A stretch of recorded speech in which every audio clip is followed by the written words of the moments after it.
Hey guys, Repic here. Today I decided to get doxxed and have my remains paraded through the city. Meaning, today I will attempt to rate the squad mates of Mass Effect 1 to find out who's the best and consequently who is the worst. We will attempt to identify objective elements free of bias. But beware that my subjective opinion will be the determining factor. And remember, it's okay to have different opinions. I do think that whether or not you agree with me, either way we can learn something about good characters and add flavor to our perspectives of Mass Effect characters of the future. First, thank you for clicking. We can't question her courage. Humanity needs a hero, and Shepard's the best we've got. I'll make the call.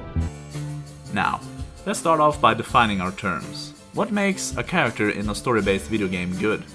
Pretty much everything that makes a character good in other stories, like novels and cinema. Mass Effect is a choice-based role-playing game, primarily focused on dialogue, characters, and story. But Mass Effect also has a significant combat portion, meaning that I will also look at how these squad mates impact your combat encounters as well, to get a more holistic picture of the character beyond just their personality. What makes a character good will vary with what story is being told. Everybody loves Sergeant Johnson or Master Chief from the Halo games, but in the games, their personalities are fairly one-dimensional with static personalities. Say what? My point here is that a character doesn't have to be deep and dynamic to be good. It depends on what story is being told. Mass Effect is a deeper, character-focused game, so naturally, we expect the characters to be a bit deeper and more dynamic than in, let's say, Halo, which is primarily an FPS action shooter. Therefore, I will evaluate the characters on the three following abilities. How interesting are they? Do they have a satisfying or interesting arc? Do they make a good combat partner? Some characters, spoiler alert, carry into the following games. I will do my best not to include their appearances in later installments in my assessments, try to keep it focused on the specific game we are talking about, which is Mass Effect 1. Just to be clear, we are only evaluating the squad mates in this video. Let me know if you want a rating of all the other characters as well. We will look at Ashley, Garrus, Kaidan, Liara, Tali, Rex, and Jenkins. First up is Ashley. I'm not sure I'd call the Council races allies. We, humanity, have to learn to rely on ourselves. As noble as the Council members seem now, if their backs are against the wall, they'll abandon us. A pessimist is what an optimist calls a realist. Look, it's not racism, not really, not really, not really. You still sassing me, soldier? Hailed as the resident Normandy racist by the haters, and as the resident awesome strong woman by our fans. Now, let's check out that first point. Is she interesting? If so, how much? Let's look at the pros first. For I am kind. That is, what can speak to her being an interesting character. Ashley is a human female who grew up with multiple sisters in a military family with close family bonds to her family members. They, at least Ashley, have a strong, practicing faith, something which I personally found interesting, and to some degree refreshing, as often sci-fi space stories tend to view older human religions as irrelevant or something we have evolved past. Ashley's personality is very blunt and she doesn't care if Shepard really likes her opinions, at least at first and on face value, though she respects the chain of command and will follow Shepard's commands with loyalty, even to a certain death, which we see is possible on Vermeer. There's too many! I don't think we can hold them! I'm activating the nuke! What the hell are you doing, Williams? Making sure this bomb goes off, no matter what. It's done, Commander. Go get the lieutenant and get the hell out of here! Stay alive. I'll be coming to get you too, Ash. I think we both know that's not gonna happen, Commander. She's untrusting of aliens, something which creates an interesting dynamic with the galaxy around you, as well as your crew aboard the Normandy, which consists of alien engineering and an increasing amount of alien crew members. The indication in-game that she is distrusting of aliens is grounded in humanity's history in the galaxy, more specifically the First Contact War, which was a bloody war costing many human lives to the Turian Empire. This is understandable in and of itself. Now let's get to the core of the important question. Is she racist? To answer that question, we need to look at her actions and words throughout the game. I personally don't believe so. I don't believe there is enough hard evidence to document that she hates or devalues other species. On many occasions we can see her express respect for other species and that she puts equal value on the other species. Here are some examples of this. She accosts the political party Terra Firma as xenophobic jackals, propagating anti-alien paranoia and propaganda. She has no problem to go with the Solarians and Captain Kiri on Vermeer, and sacrificing her life for aliens. Ashley doesn't believe Liara and Venezia are as estranged as Liara claims, but this is on basis of family ties, not alien conspiracy or whatever. Ashley further is saddened by the destruction of the Prothean relics on Therum. Ashley wants to kill the Arachnite Queen, sure, but this is rooted in history, not racism, I believe. And let's be honest, say you're in Shepard's shoes. All you know about the Arachnite is that they're known for being a relentless interstellar insectoid horde and killing everyone. Then you meet them firsthand, and they are doing exactly that again, killing everyone indiscriminately. Fresh first-hand accounts liken them to headless animals, only interested in murder. What person in their right mind would free the queen of these things? Just because she can use magic to control and speak through a dead body and is likely just saying whatever she can think of just to survive? We're bang, okay? Furthermore, in regards to Ashley, after the Noveria incident, she encourages Shepard to console the alien Liara after the loss of Liara's mother. And a lot of keen-eye playthroughs will let you see that she even becomes good friends with Liara, Tali, Garrett and Rex. All aliens. The gotcha of the haters revolve often around her line on the Citadel, "I can't tell the aliens from the animals." Obviously a very rude statement indicative of a worldview where aliens are less valuable than humans. You can interpret this in other ways though, that if you never spend time around aliens, you literally wouldn't be able to tell the difference between them. I dare you. Just look at Halo for example. Furthermore, there is a claim circulating Reddit that I admittedly couldn't find a source for, but the claim is that this line is bugged and is really just supposed to trigger when interacting with keepers. I think that even if you like her though, you have to concede that at the very least, Ashley is prejudiced towards aliens.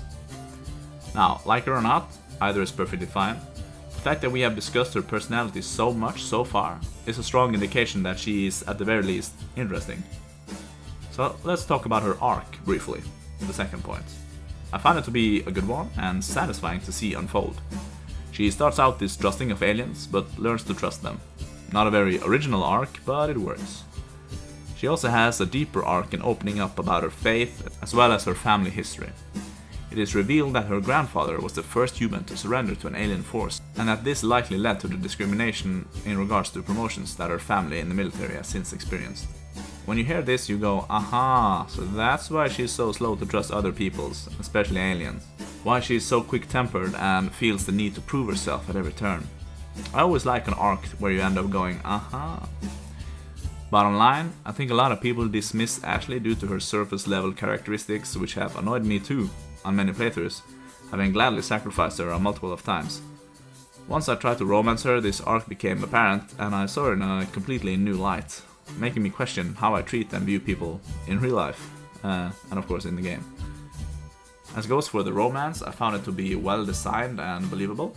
Oftentimes you end up feeling that the romance is a little bit forced and that people stray from their personalities, especially in Mass Effect 1. This is not something I felt too much with the Ashley romance. Now, let's look at her role in combat. See, I told you we would look at everything. She is a pure combat squadmate, meaning no tech or biotics. She can deal a lot of damage with all the weapons proficiently, but can also be made into a tank with heavy armor and immunity. All of this is cool and all, but she doesn't have electronics or decryption, something which for me, primarily soldier main, ends up being pretty annoying, but it can be complemented by choosing a secondary squadmate. Long story short, if you want a squadmate who doesn't die often and can dish out some damage too, Ashley is a good choice, but beware of the lack of special skills and assistance to your looting. You also get her on the first mission, meaning you have a lot of time with her to learn how to use her effectively. I prefer my squadmates to have more abilities and skills, but there is nothing wrong with having an extra tank and damage dealer on your team. I do find her combat behavior to be a little boring though, seeing as she has no talents beside gun. In summation, I give Ashley a 4 out of 6, getting points for being decently interesting, but at the same time not reaching max points due to her role in combat not being so diverse. At the same time, I can't ignore that her prejudices against aliens and attitudes towards Shepard in the intro of the game annoys me still quite a bit, even though her arc remedies this to some degree. Now, next up is Garrus Vicarian. Sometimes it feels like the rules are only there to stop me from doing my work. If I'm trying to take down a suspect, it shouldn't matter how I do it, as long as do things right or don't do them at all. If there's anything else I can do to help, anything, just tell me what you want me to do, and I'll do it. You can count on me. Right behind you, Commander. Now, how interesting is Garrus? He is an alien Turian, instantly making him more interesting than other humans. Sadly, that's just how it is. But that's surface level. He worked his way into Citadel security to catch bad guys, as he has a serious problem with corruption and criminals exploiting the weak and society overall. He also has a serious problem with so-called red tape and bureaucracy slowing down meaningful work to make the world a better place. The disgraced CSEC officer Harkin describes Garrus as a hothead who still thinks he can change the world, quote, end quote. What makes Garrus interesting on a deeper level though is how he at least initially believes that the end justifies the means, and that the laws and regulations should take a backseat as long as his methods work to achieve his goal.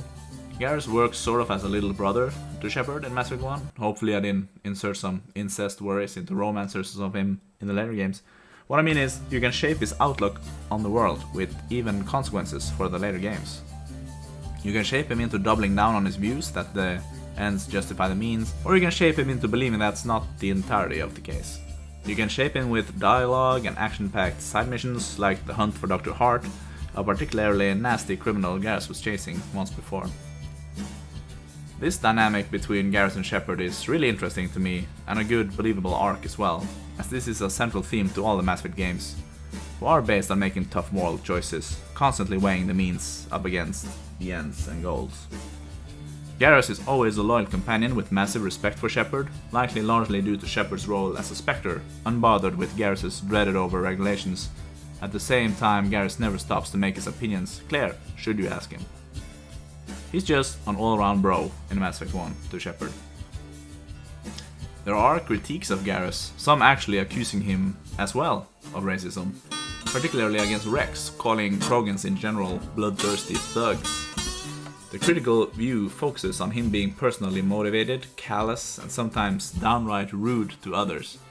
They further claim he's a bro to Shepard just because he admires Shepard's Spectre status, and that it allows Shepard to act without consequence, something Garrus wishes he himself could do.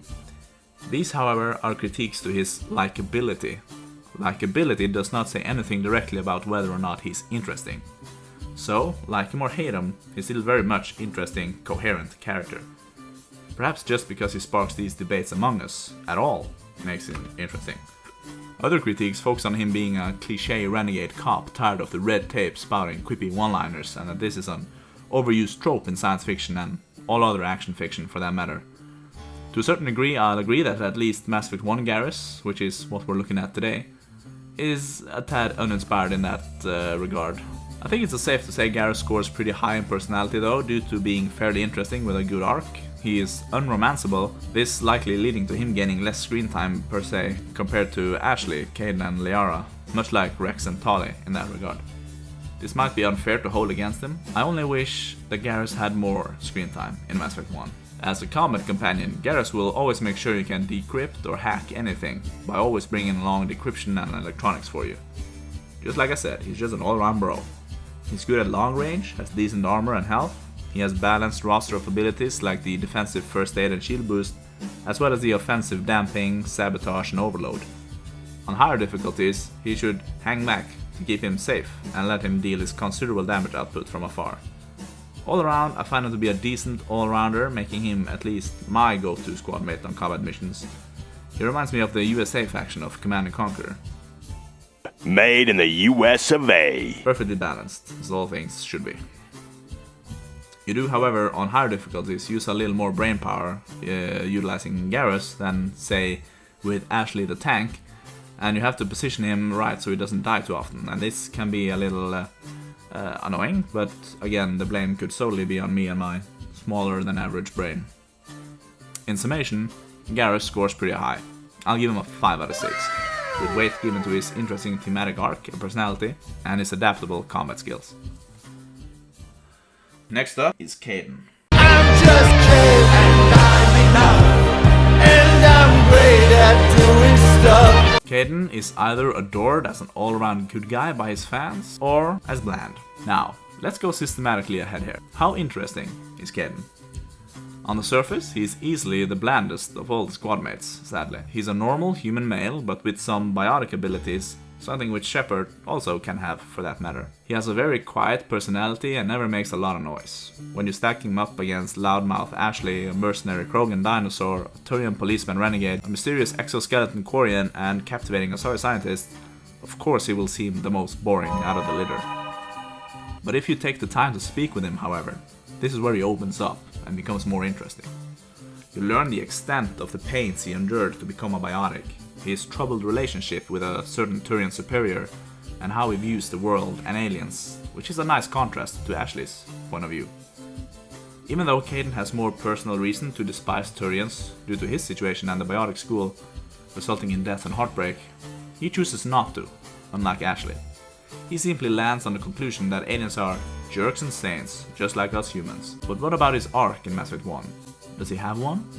Well, he becomes more open with Shepard, especially if you pursue him romantically, which isn't very hard in Mass Effect 1. And in Mass Effect 1 it's reserved for females only. Other than that, he doesn't really have another arc when you look at Mass Effect 1 exclusively. You can encourage him to have more prejudiced views on aliens though, during his romance. In comparison to Garrus though, this arc was to me at least a little more subtle and requiring you to actively talk to him to learn more about him. With Garrus you learn more about him just by bringing him along, while I felt this wasn't really the case for Kaidan as much. But how is Kaidan as a combat squadmate though? He fills the role of support character more than Ashley does. He offers biotic and tech talents, as well as bringing along electronics and decryption, which to me is a big plus. I never really personally used him much on missions, but his skills are good. The drawback that scared me away was that he has light armor and therefore he can take less damage and requires much more hands-on micromanaging from Shepard. He does have barrier, but that can only mitigate so much. As further support, he can heal the squad with medicine, which is nice, I guess. So it's definitely a solid roster of abilities, but a drawback for me personally it has to be made since he requires a bit more micromanaging than other characters like Ashley.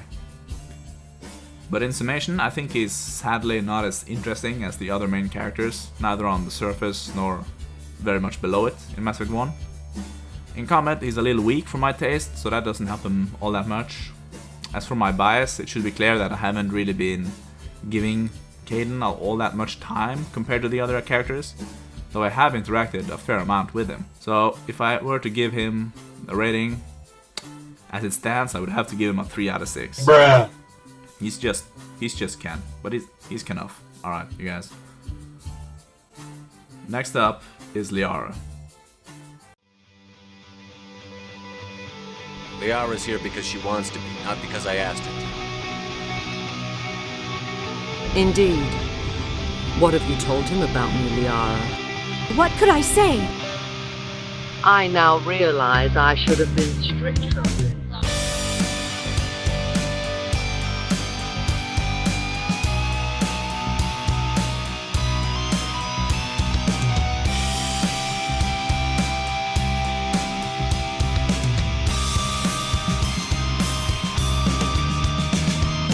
I believe in you, Shepard.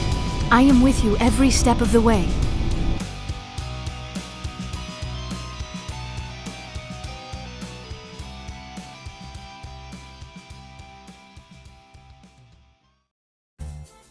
How interesting is Liara? On the surface, she is fairly interesting, a naive, relatively young alien archaeologist. The Asari in Mass Effect 1 are mysterious with a lot of weird powers, like their melding and mind-reading abilities, as well as their natural biotic abilities and long lifespan. All of these things give rise to a lot of questions that the player wants to ask, and ask they can't.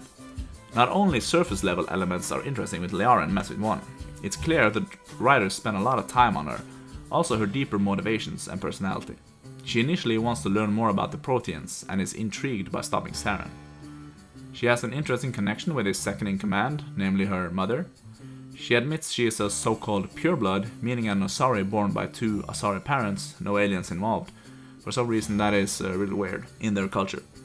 Liara herself claims to have never been intimate with anyone before, if Shepard chooses to romance her, meaning she is literally a 106-year-old virgin. there's hope for all of us, I guess. Liara is also very central to the plot, being instrumental in utilizing the cipher from Pharaohs, the beacons, and finding the Mu relay. Critics point out just that. She feels very much forced upon the player, not only as plot important, but as a close connection, be that platonic or romantic. I've also felt this on many playthroughs, which can be a bit awkward when you don't really want to engage with her on a playthrough. Further criticisms of her assert that she's annoying by being naive and overly inquisitive, even a Mary Sue and writer's pet. As for the Mary Sue claims, they point out to her being uncommonly good at biotics and science for her age, compared to other older Asari. The Mary Sue accusations mostly relate to her evolution in the later games though, so we will leave them largely out of this review. We might revisit again if we attempt to evaluate Mass Effect 2 and Mass Effect 3 squad mates. And there's also some critics that find her voice in itself to be annoying. Yeah, okay, maybe I should just stop saying that word, but only if Liara stops saying, by the goddess. Still, fairly interesting character with a lot of interesting dialogue and questions to ask her if you ask me. She also has a unique insight as well on missions that I often want to hear, and she's very compassionate and cares a lot for the crew. What about arcs? Does she have any arcs? Well, she starts out naive and ends up slightly less naive by the end. By Mass Effect 2 we know the extent of how hardcore she's become, but again we're restricting ourselves to the characters of Mass Effect 1. Look, Liara is a very compassionate person, but she doesn't really have a drastic change in personality arcing across Mass Effect 1. aka not a very dynamic character, something that I personally appreciate in a Mass Effect game squad mate. Full disclosure, I like Liara's personality, but with the parameters in this review, I have to stay loyal to those. But first, what about her combat prowess? She is a full-on biotic boss with many all-biotic talents. She comes with electronics as well, which is a very good thing. Not only does she have a buttload of biotic abilities able to give unparalleled crowd control, she can also learn overload against shielded enemies. And synthetics. Liara has so many abilities that if you unlock them all, you can't use them all with the power wheel because there's not enough space. However, the trade-off is very little armor, only able to don light armor. She can mitigate this with her barrier ability though. You should be careful putting her directly in the line of fire, and with the Legendary Edition you should try to position her further back so she could become biotic artillery and having a tougher squad mate or Shepard up front to take most of the damage. All in all, a fun squad mate to carry around due to her various biotic abilities and how OP they are in Mass Effect 1. In summation, I think Liara is definitely a very likable character, but as a squad mate, she also has a few flaws, but none too serious in my opinion. Though a very one-sided character in combat, she can give you a lot of options to alter the battlefield, plus she can overload and use electronics for you. These are all very, very big pluses. So in conclusion, I'll give Liara a 5 out of 6.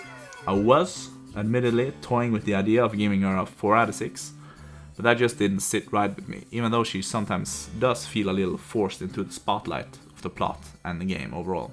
Next up though, is Tali. Did you bring it? Where's the Shadow Broker? Where's Fist? They'll be here. Where's the evidence? No way. The deal's off. Who's this? A Quarian? My name is Tali. Tali Zora Naraya. We don't see many Quarians here. I've never heard of this before.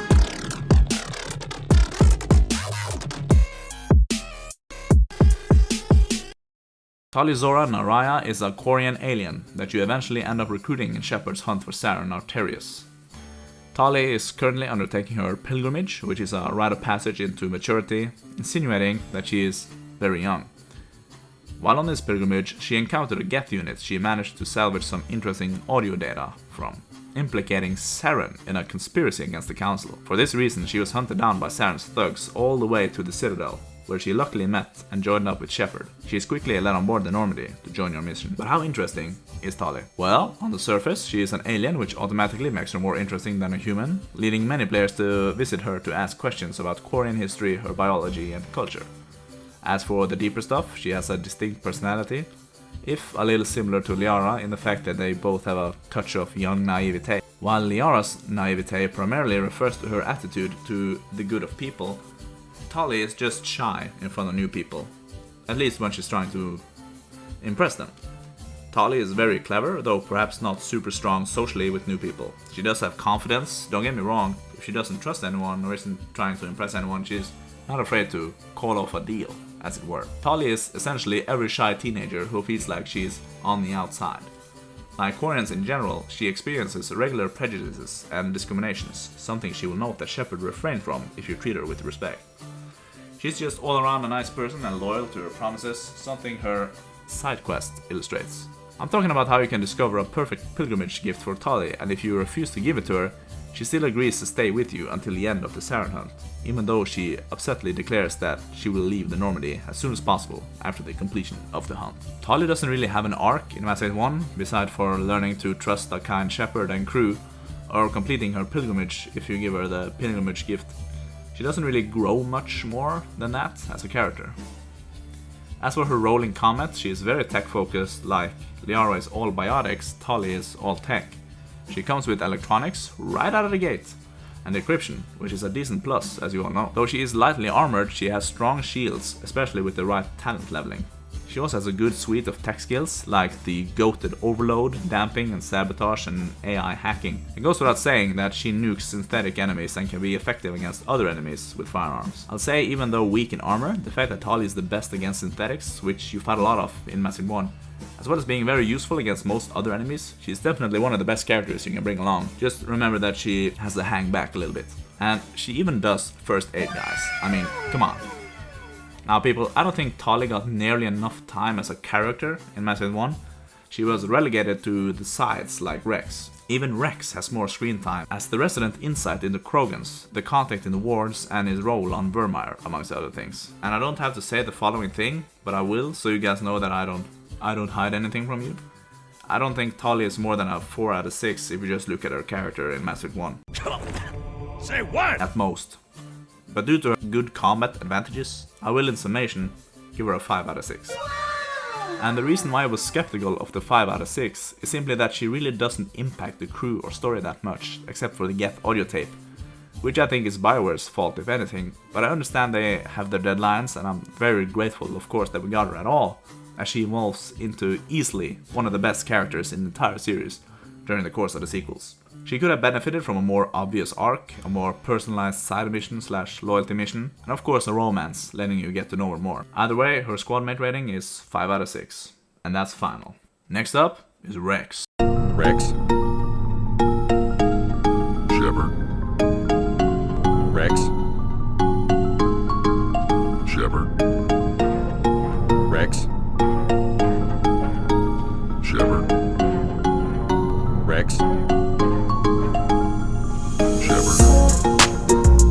Rex? Shepard. Rex? Shepard.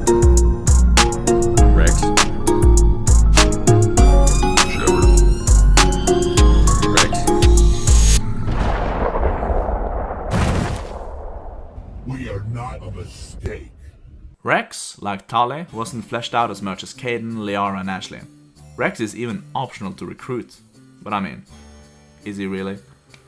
We all know he's a bounty hunter, having worked as a mercenary alone in the galaxy for about 300 years, survived his father's attempt at his life when they disagreed on the best path forward for Krogan race, war or peace, the latter being Rex's preferred path. Even though Rex is short in his conversations and his use of words, he hides a deep concern for the fate of his dying species, a hate for Turians and Salarians especially for the wrongs they committed against his species.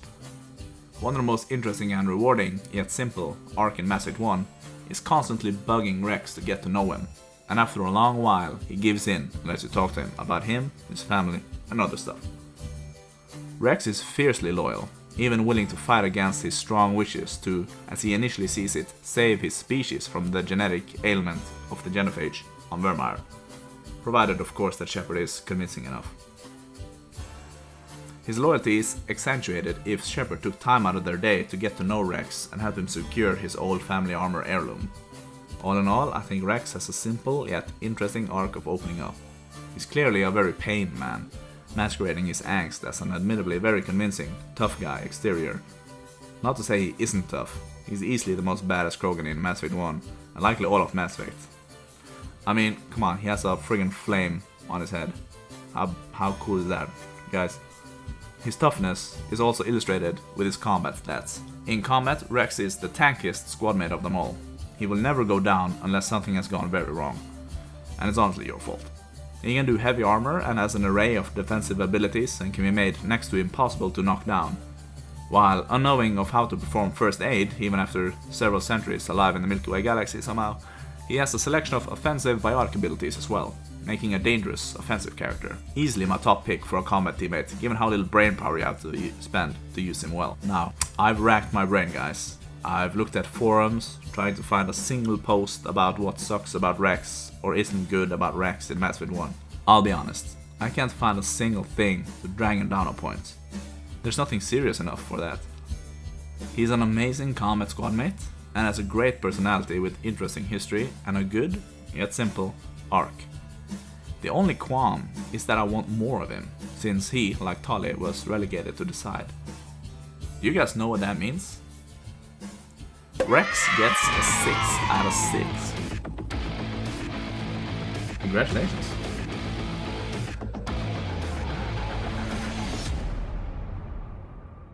Now, last character up is Kasumi, from Extreme Beach Volleyball. What the hell? Oh my god! No, just kidding. It's Jenkins, of course.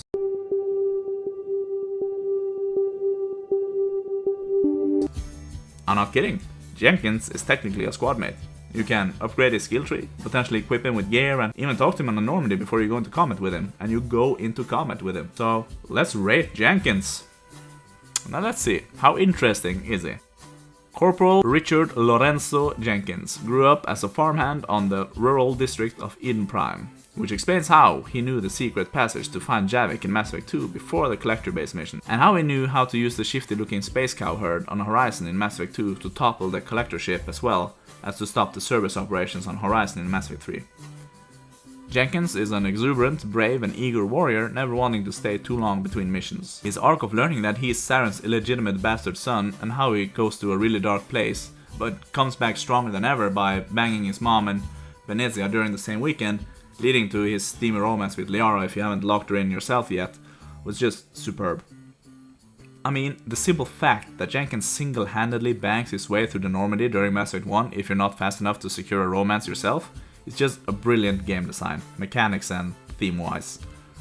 Like, if you wait too long and he single-handedly secures Rex's armor, Tali's pilgrimage gift, romances Dr. Hart, romances the Rachni Queen, and saves both Ashley and Caden at Vermeer by seducing the Sovereign hologram long enough for you to deploy the bomb safely, Jenkins is easily the most impactful character on the story. But not in a Gary Sue kind of way either, because it's all very believable. As for his role in combat, well, like Ashley, he's pure combat, at least that's how he starts out, with proficiency in all weapons, armor and first aid. What most people may not know is that if you max out all his weapon skills, he will be equipped with a cane, which is the nuke launcher's first appearance in Mass Effect overall. This makes gameplay a breeze, and of course, his secret charisma trait makes most combat scenarios a completely different story. But be careful, as like I said, if you max out his charisma too much, he will romance the entire Normandy by the time you reach Ilos. Now the most important thing is to right away, as you deploy on Eden Prime, you have to max out his combat armor trait, as he will die nearly instantly by Geth ambush in a cinematic if you don't. And this leaves out the secret perfect ending in Mass Effect 3, where he romances the Elusive Man and Harbinger, so this should be your top priority. All in all, Jenkins is an easy 7 out of 6. So, in the background here, you can see the final tally. What did you think though? Do you agree or disagree with my ratings? I'm sure you disagree. Let me have it if you do though. Remember, this video only looked at the characters from what we see in-game in Mass Effect 1, and only Mass Effect 1, no sequels or books or whatever. And remember how combat played a role. Other than that, I'll just say Dr. Epic signing out, as this video took way too long to create, edit and publish. Easily my biggest video so far, I believe.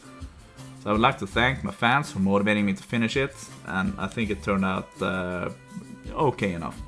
Like if cool, dislike if cringe. Goodbye.